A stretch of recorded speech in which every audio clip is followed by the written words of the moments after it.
Chapter number 4, the insurance market. आज के इस चैप्टर में हम सीखने वाले हैं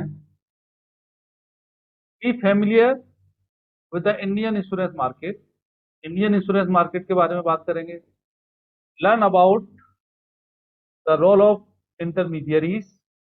जो इंटरमीडियरीज हैं, जो इंश्योरेंस ब्रोकर हैं, एजेंट्स हैं, उनका रोल क्या है उसके बारे में बात करेंगे। कुछ स्पेशलिस्ट होते हैं इंश्योरेंस सेक्टर में, उनके रोल के बारे में बात करेंगे। और जो इंश्योरेंस रेगुलेटर्स हैं और दूसरी बॉडीज हैं, इन सब के बारे में आज के इस चैप्टर में हम चर्चा करने वाले हैं। इस तरह से आप ये देख सकते हैं constituents of insurance market.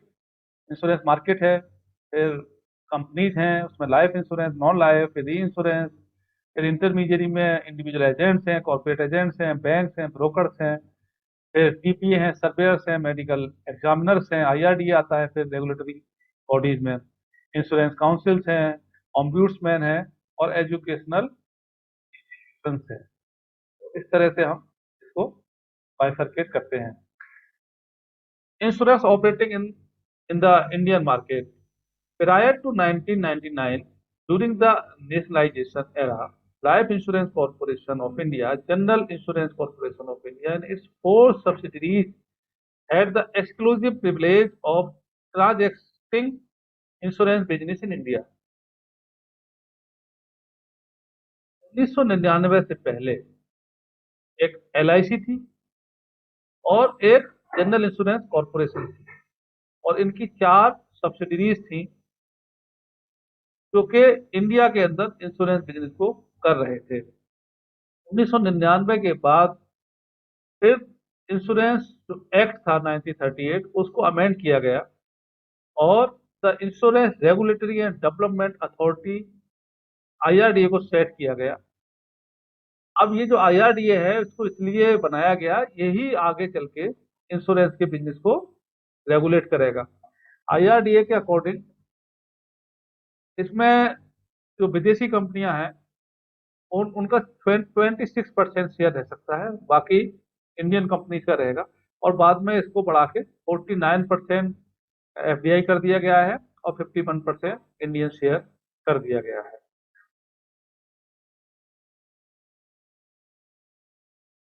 As on June 2011, जून 2011 तक 23 लाइफ इंश्योरेंस कंपनी और 24 जनरल इंश्योरेंस कंपनी इंडिया के अंदर बिजनेस कर रही थी। ये लिस्ट है उनकी इंश्योरेंस कंपनी की, वो आप देख लेंगे। अब हम बात करते हैं स्पेशलाइज्ड इंश्योरेंस कंपनी। इसके अलावा कुछ स्पेशल कैटेगरी की इंश्योरेंस कंपनी है, जैसे कि हम बात करें, एक तो general insurance corporation of India है जो कि नेशनल इंश्योरेंस भी है। री इंश्योरेंस बिजनेस अगर कोई करता है इंडिया में तो वो जीआईसी करती है, जनरल इंश्योरेंस कॉर्पोरेशन करती है। इसी तरह से life insurance corporation of India and general insurance corporation of India are owned by the central government and are established by acts of parliament. तो लाइफ इंश्योरेंस कॉर्पोरेशन और general insurance corporation को parliament के द्वारा act में convert करके बनाया गया था, और बाकी जो इंश्योरेंस कंपनी बनाई गई थी वो कंपनी एक्ट के तहत रजिस्टर करके बनाई गई थी। Export credit and guarantee corporation of India, united India insurance company limited, the oriental insurance company limited, the new India insurance company limited and the national insurance company limited and agriculture insurance company limited are owned by the central government and the other insurance are private companies. ये जो मैंने नाम लिए ये government ही companies हैं, बाकी private companies है। The export credit and guarantee insurance company limited को एक्सपोर्ट में जो रिस्क थे उसके लिए स्पेशल तौर पे बनाया गया। इसी तरह से एग्रीकल्चर की चीजों के लिए, कृषि की चीजों के लिए एग्रीकल्चर इंश्योरेंस कंपनी लिमिटेड का गठन किया गया। इसके अलावा कुछ health insurance, health stand alone insurance companies हैं जो कि अपोलो, मैक्स, नीवा बुपा, इस तरह की कंपनियां हैं जो सिर्फ हेल्थ का बिजनेस करती हैं। इसके अलावा पोस्टल लाइफ इंश्योरेंस है। पोस्टल लाइफ इंश्योरेंस भी is done by government of India, government of India इसको रन करती है। It was excluded from the Act of Nationalization 1956 and continue to remain outside the purview of the IRDA and the Insurance Act. It is department of the central government transaction only life insurance business for specified classes of people.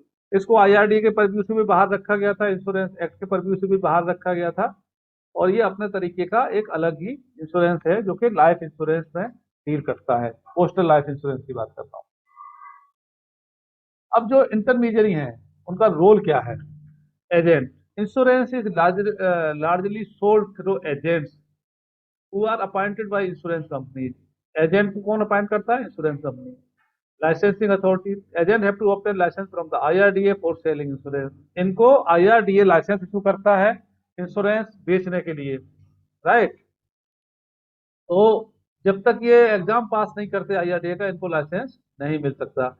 Eligibility criteria क्या होता है? The aspirant should have passed 12th standard if staying in a place with a population of 5,000 or more and should have passed 10th standard if staying in any other places. जहाँ की आबादी 5,000 से ज्यादा है वहां पे 12 पास, और जहाँ पे कम है वहां पे 10वीं पास इसकी मिनिमम क्राइटेरिया है। The candidate has to undergo a prescribe training course and pass a prescribe examination as per IRDA. IRDA का एग्जामिनेशन पास करना पड़ेगा और घंटे की ट्रेनिंग को भी लेना पड़ेगा एजेंट बनने के लिए। लाइसेंस की वैलिडिटी होती है 3 साल की, उसके बाद रिन्यू होता है, और रिन्यू के टाइम पर भी कुछ ट्रेनिंग होती है। Individual as well as corporate bodies like bank, companies, firm, cooperative society etcetera are allowed to become agent. जो बड़े बड़े बैंक्स हैं इनको भी as a insurance agent allow किया गया था। इसके अलावा फिर कॉर्पोरेट एजेंट्स हैं। In case of corporate bodies, licenses are issued to designated individual who are required to undergo prescribed training and pass the examination. Only those individuals fulfilling the above criteria will be allowed to transact insurance business on behalf of the corporate bodies.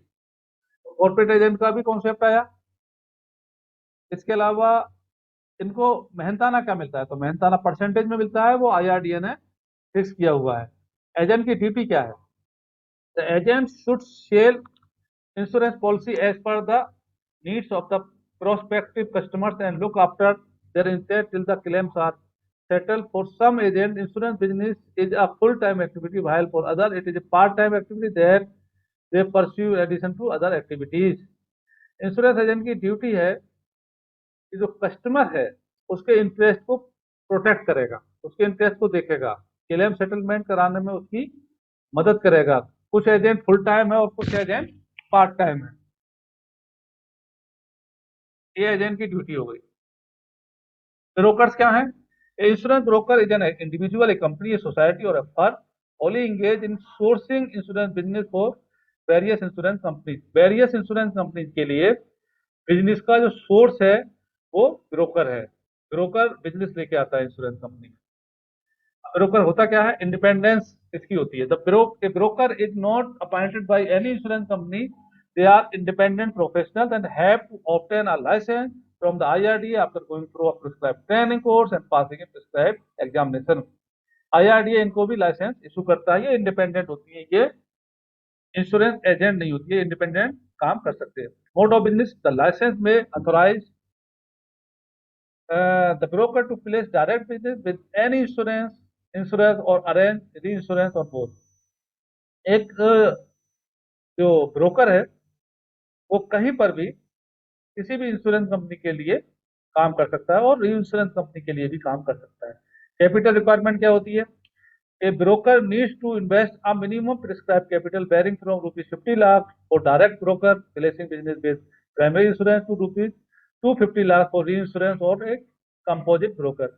50 lakh रुपए direct broker के लिए और 250 लाख रुपए री insurance और composite broker के लिए fees रखी गई है, कैपिटल रिक्वायरमेंट रखी गई है।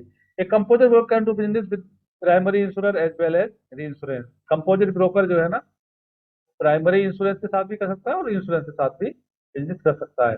Brokers are allowed to work for life and general insurance business at the same time. Broker life और नॉन लाइफ दोनों तरह के इंश्योरेंस के बिजनेस एक साथ कर सकते हैं। इनको मेहनताना क्या मिलता है? मेहनताना वही मिलेगा जो IRDA डिसाइड करता है। Broker generally handle big business and advice customer on the best insurance arrangement. They may also negotiate with insurer to obtain the best insurance term for their client। ये जो इंश्योरेंस ब्रोकर है वो अपने client के लिए insurance company से best term condition अच्छी सी बनवा के और वो उसकी क्लाइंट को अपने सर्विस देते हैं। एग्जांपल लेते हैं, Arjun is looking for a term insurance plan which can give him rupees 50 lakh cover for 25 years. There are 23 life insurance companies in the market transacting insurance business, each company offering their own term insurance plan. Some companies are offering term plan at lower premium as compared to other companies. Some companies are offering term plan for higher tenure up to 35 years। एक मिसाल लेते हैं, ये अर्जुन है, ये एक term insurance लेना चाहते हैं। अब इतनी सारी लाइफ इंश्योरेंस कंपनी है, कोई कुछ ऑफर कर रही है, कोई कुछ ऑफर कर रही है, कोई इनको 35 ईयर्स के लिए देना चाह रहा है, वो 25 ईयर्स के लिए, मतलब डिफरेंट टाइप के प्रोडक्ट है मार्केट में। अब ये कंफ्यूज है, अब इनको समझ में नहीं आ रहा है कौन सी इंश्योरेंस कंपनी से लें, कौन सा प्रोडक्ट लें। तो ऐसे लोगों को इंश्योरेंस ब्रोकर की हेल्प लेना चाहिए, वो सारे कंपेरिजन आपको समझा देंगे। सर्वेयर क्या होते हैं? A surveyor is an individual whose job is to assist the loss. Surveyor loss को असिस्ट करते हैं कि आपकी गाड़ी है या आपका कोई माल है, उसमें कितने रुपए का लॉस हुआ है। सर्वेयर की प्राइम रिस्पॉन्सिबिलिटी यही होती है। फिर टेक्निकल एक्सपर्ट्स होते हैं। अब नॉन लाइफ इंश्योरेंस बिजनेस जो है ना, उसमें वैरायटी ऑफ रिस्क है, बहुत तरह के हैं। सुई से लेके हवाई जहाज तक का इंश्योरेंस है, तो उसमें बहुत सारी चीजें आती हैं। तो सारे के सारे एक्सपर्टीज इंश्योरेंस कंपनीज के पास नहीं हो सकते हैं, तो वो बाहर से एक्सपर्ट जो है ना, वो टाइम टू टाइम हायर करते हैं, जिन्हें हम टेक्निकल एक्सपर्ट्स कहते हैं। फिर सर्वे रिपोर्ट। अब the insurance act require that for all claims exceeding rupees 20,000 value, a report be obtained from a licensed surveyor before admitting or settling a claim under a non-life insurance policy। General insurance business में 20,000 के ऊपर जो भी claim होंगे, उसके लिए insurance company को survey report must कर दी गई है। License eligibility to qualify as an insurance surveyor or loss assessor, an individual has to pass an IRDA prescribed examination and undergo practical training। The license is valid for 5 years। इसके लिए भी वही है, exam है और training है surveyor के लिए। License categorization. Surveyors are categorized as A, B और C। The fees payable for the license varies according to the category and also whether the surveyor is an individual or company or firm। अब इसमें कई तरह के surveyor's होते हैं, surveyor category A, surveyor category B, surveyor category C। जो सबसे top level पे होते हैं वो कैटेगरी A में आते हैं। Committee. A committee consists of representative of the IRDA, surveyor, insurance and policy holder determine the appropriate qualification and training necessary for grant of license and for categorization। फिर एक committee का गठन किया जाता है, जिसमें कि IRDA के लोग होते हैं, सर्वेयर्स होते हैं, इंश्योरेंस कंपनी के लोग होते हैं और बीमा धारक भी उसमें होते हैं, जो कि ट्रेनिंग की ये लाइसेंस दिया जाता है। एक एग्जाम्पल और लेते हैं। Karan has a severe accident while driving his car. The car is badly damaged. Karan makes a claim of 50,000 with the insurance company for damage to his car. The insurance company will ask one of its impellent surveyors to inspect the car and assess the loss. The surveyor will make a survey report and recommend the extent of claim payable in this particular case. Based on the survey report submitted by the surveyor, the insurance company will take a call on the amount to be paid as claim to Karan for damage to this car। In this way, the insurance company can decide the appropriate amount to be paid as claim in the service of surveyor। अब करण है, उसकी गाड़ी का accident हो गया और 50,000 का उसने क्लेम बनाया। इंश्योरेंस कंपनी ने सर्वेयर को अपॉइंट किया, उसने असिस्ट किया लॉस को, अपनी रिपोर्ट सबमिट की और उसके बाद फिर इंश्योरेंस कंपनी ने उसको पेमेंट किया। तो इस तरह से इंश्योरेंस कंपनी सर्वेयर की सर्विसेज लेती है। मेडिकल एग्जामिनर्स होते हैं, अब उसमें इंटरमीडियरीज हैं। Medical examiners are important intermediaries in insurance. In life insurance their help is sought to examine the certify the health and insurability of the proposal। Life insurance में doctors की help ली जाती है, ये पता करने के लिए कि कोई प्रॉब्लम तो नहीं, कोई बीमारी तो नहीं है। Sum assured and age criteria। Most life insurance company require a person to undergo medical examination when the sum assured demanded is some insured and age criteria.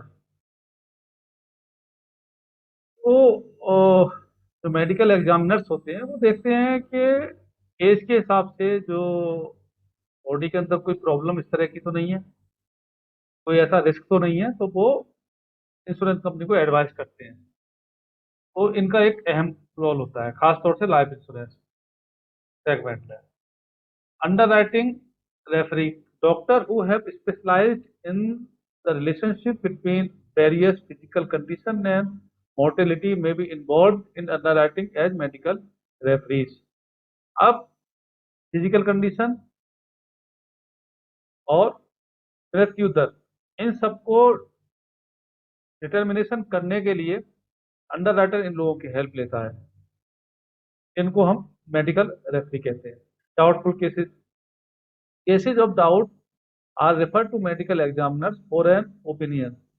जैसे कि लाइफ इंश्योरेंस में जो अर्ली डेथ हो जाती है, यानी अभी policy ली और अभी डेथ होगी, तो इस तरह के केसेस जो है ना वो डाउटफुल कैटेगरी में आते हैं और वो फिर मेडिकल एग्जामिनर के पास जाते हैं। कैटल इंश्योरेंस, कैटल इंश्योरेंस में जो पशु चिकित्सक होता है, यानी कि जानवरों का जो डॉक्टर होता है, उसकी हेल्प ली जाती है। इसी तरह हेल्थ इंश्योरेंस में भी डॉक्टर की मेडिकल प्रैक्टिशनर होते हैं, उनकी हेल्प ली जाती है।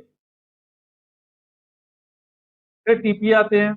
आजकल जितने भी कैशलेस फैसिलिटी जो मेडिकल में मिलती है वो सारे के सारे टीपीए, थर्ड पार्टी एडमिनिस्ट्रेटर होता है, वो हैंडल करता है। उनके नेटवर्क पे जो हॉस्पिटल्स होते हैं उनकी सर्विसेज लेते हैं।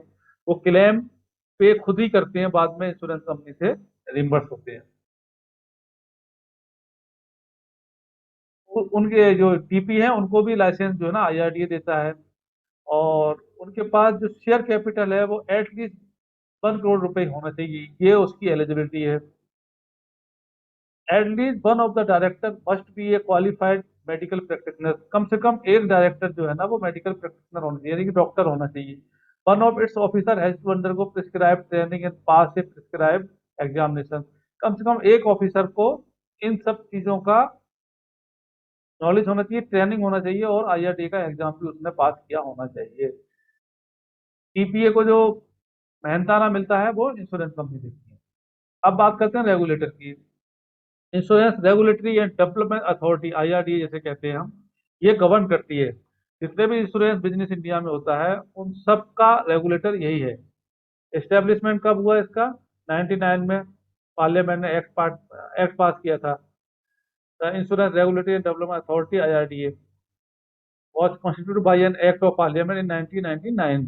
99 में इनका पार्लियामेंट से पास हुआ था। Insurance regulator IRDA is the authority to administer the Insurance Act and to regulate, promote and ensure orderly growth of the insurance industry। Insurance industry में जो ग्रोथ होगी वो IRDA उसको प्रॉपर देखेगी, रेगुलेट करेगी। लाइसेंसिंग अथॉरिटी है फिर ये, जितने भी तरह के एजेंट को, ब्रोकर को, टीपीए को जो लाइसेंस दिए जाएंगे वो भी IRDA ही इशू करेगा। इंडस्ट्री में पूरा नजर रखेगा कहीं कोई गलत तो नहीं हो रहा है। गाइडलाइन और डायरेक्शन आईआरडीए इशू करेगा। फिर इसके अलावा कॉर्पोरेट बॉडी होती है। IRDA is a corporate body. The chairman other member of the IRDA are appointed by the government of India. इसके जो चेयरमैन है या दूसरे मेंबर है, वो गवर्नमेंट ऑफ इंडिया उनको अपॉइंट करती है। इंश्योरेंस काउंसिल्स है फिर। Insurance councils are constituted under the insurance act. Insurance act के अंदर इंश्योरेंस काउंसिल्स को बनाया गया। All insurers transacting life insurance business are member of the Life Insurance Council and all insurers transacting general insurance businesses are member of the General Insurance Council। एक life insurance council है जिसमें कि life insurance company है, एक general insurance council है जिसमें कि general insurance company का बिजनेस आता है। बोथ दीज काउंसिल्स आर, ये सेल्फ रेगुलेटरी मैकेनिज्म डेवलप करते हैं इंश्योरेंस इंडस्ट्री के लिए, दोनों काउंसिल। फिर उसके बाद आता है TAC, tariff advisory committee. Objective क्या है इसका? Tariff advisory committee has been constituted under the insurance act with the object of controlling and regulating the rates, advantage, terms and conditions that may be offered by general insurers। The committee ensures that there is no overcharging of rates। ये जो TAC है ये देखती है कि किस तरह से इंश्योरेंस के रेट डिसाइड होंगे, कहीं ऐसा तो नहीं है कोई इंश्योरेंस कंपनी ज्यादा रेट चार्ज कर रही हो। ज्यादा प्रीमियम ले रही हो। Fire and miscellaneous cover, TSC है फिक्स। टीएससी ने क्या किया, फायर और मिसलेनियस के जो प्रीमियम के रेट हैं वो इंडस्ट्री को दिए, और उन्होंने मिनिमम रेट भी दिए कि उससे कम कोई बिजनेस नहीं कर सकता। टेरिफिकेशन भी उन्होंने किया, यानी कि कुछ बिजनेस टैरिफ वाले थे उसको नॉन टैरिफ किया, टीएससी ने किया। चेंज इन रिस्पॉन्सिबिलिटी, इस जो ये हुआ है, डी टैरिफ हुआ है business, TSE does not lay down the rates. The TSE responsibility now is mainly to collect statistics pertaining to the industry. अब चूंकि वो बिजनेस डी टैरिफ हो गया है तो इनका रोल ये है कि ये स्टेटिस्टिक्स इकट्ठा करते हैं, आंकड़े इकट्ठा करते हैं इंडस्ट्री के लिए। पॉलिसी वर्डिंग, पॉलिसी वर्डिंग को बनाने की जिम्मेदारी भी टीएससी की है। File and use guideline, as per the file and use guideline of IRD all insurance are required to file their product. File and use rule क्या है कि कोई भी प्रोडक्ट इंश्योरेंस कंपनी बनाती है तो वो आईआरडीए की अप्रूवल के लिए जाता है। जब जब वो गो अहेड देती है तभी वो प्रोडक्ट मार्केट में आ सकता है। फिर इंश्योरेंस ऑम्बुड्समैन होते हैं, अगर कोई कंप्लेंट करनी है, आपको क्लेम्स नहीं मिला टाइम पे, तो वो इंश्योरेंस ऑम्बुड्समैन के पास जाता है। The institution of insurance ombudsman was created by the government of India via it's notification dated 11 नवंबर 1998।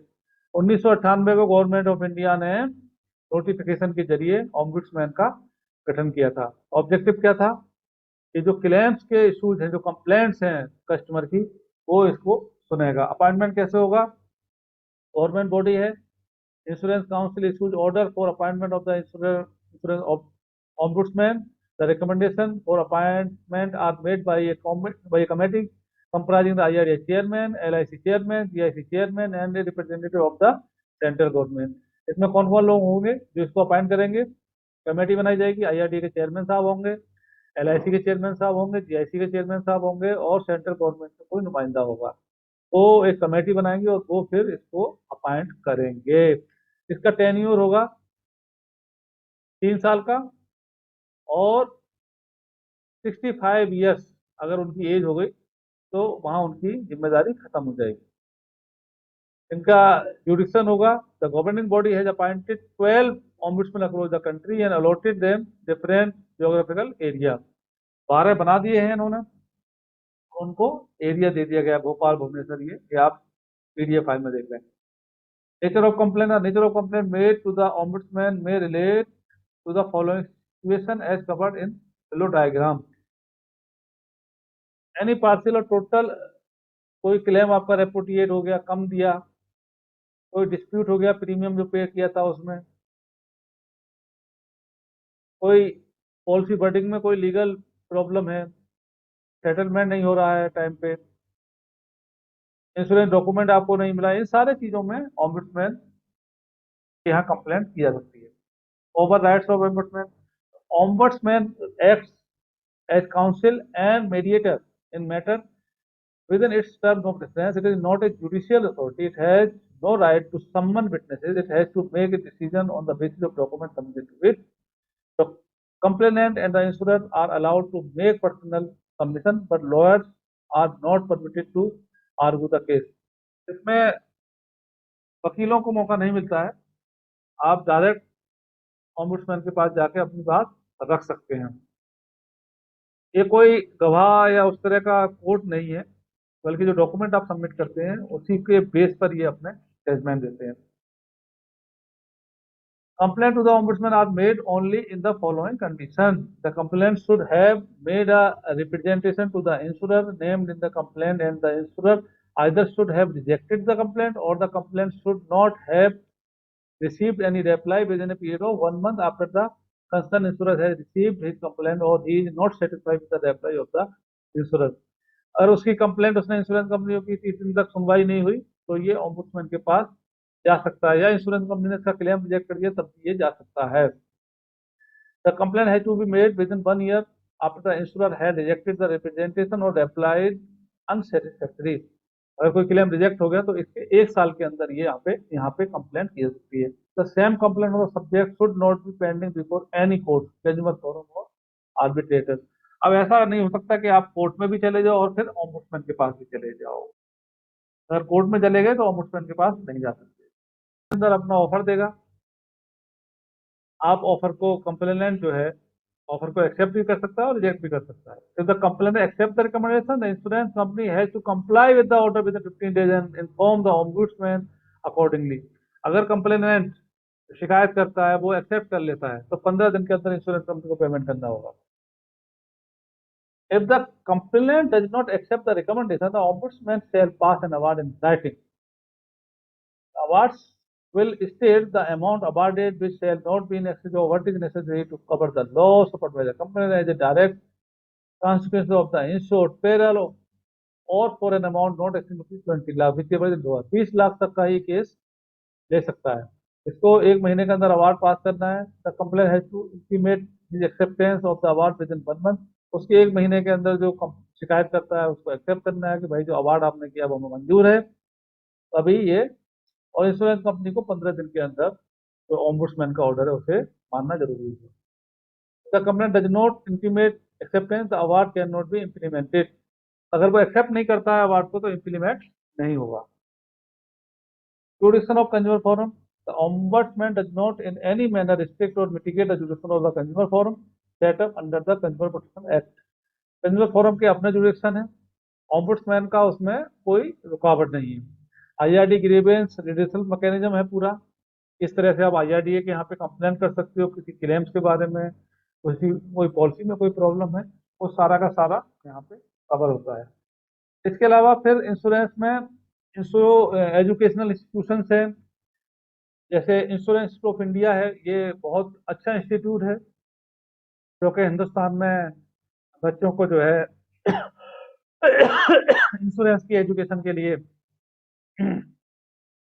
काम करता है। यहाँ से आप लाइसेंसिएट सर्टिफिकेट, एसोसिएटशिप और फेलोशिप के डिप्लोमा प्राप्त करते हो।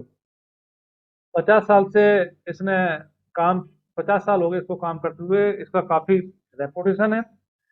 और इसके जो रेटेड जो दिए जाते हैं इसके द्वारा, वो यूके और यूएस में भी इसकी आपको हेल्प मिलती है जो वहाँ के एग्जामिनेशन होते हैं। इसके अलावा कॉलेज ऑफ इंश्योरेंस है जो 1966 में ट्रेनिंग कॉलेज है, इसी के अंदर आता है। और नेशनल इंश्योरेंस अकेडमी पूना में स्टेब्लिश की गई 1982 में। इसके अलावा दूसरे इंस्टीट्यूट हैं, institute of actuary of India, Indian institute of insurance and risk management, insurance group surveyor and adjuster, और बहुत से दूसरे इंस्टीट्यूट भी खोल दिए गए हैं। अब इसको समराइज करते हैं। The insurance market can be broadly divided into 5 categories: insurance companies, intermediary, specialists, regulator bodies and educational institutions। Insurance की जो मार्केट है उसको 5 कैटेगरी में डिवाइड करते हैं। इंश्योरेंस कंपनी है, इंटरमीडियरीज हैं जिसमें ब्रोकर एजेंट हैं, स्पेशलिस्ट हैं जो एक्सपर्ट्स होते हैं वो हैं, रेगुलेटरी बॉडी है जो आईआरडीए की जैसे मैंने बात की, और एजुकेशनल इंस्टीट्यूट्स हैं। ये सारे के सारे इंश्योरेंस मार्केट में आएंगे। The insurance company transaction insurance business can be broadly classified into life insurance company, non life and re insurance company. Insurance company का जो बिजनेस है वो या तो लाइफ इंश्योरेंस में है, या नॉन लाइफ इंश्योरेंस में है, या फिर री इंश्योरेंस कंपनी है। नवंबर 2010 में 23 life insurance, 24 non life insurance company पूरे इंडिया में काम कर रही थी। अब बढ़ के काफी ज्यादा हो चुकी है। एजेंट और ब्रोकर इंटरमीडियरी हैं जो कि इंश्योरेंस का बिजनेस इंश्योरेंस कंपनी के बिहाफ पे प्राप्त करते हैं। सर्वेयर लॉस को असिस्ट करते हैं और अपनी रिपोर्ट सबमिट करते हैं। मेडिकल एग्जामिनर्स इंटरमीडियरी हैं, इसकी इंश्योरेंस कंपनी हेल्प लेती है टाइम टू टाइम। टीपीए जो है थर्ड पार्टी एडमिनिस्ट्रेटिव भी जो है तो एक इंटरमीडियरी है, इसको लाइसेंस भी आईआरडीए से ही प्राप्त होता है।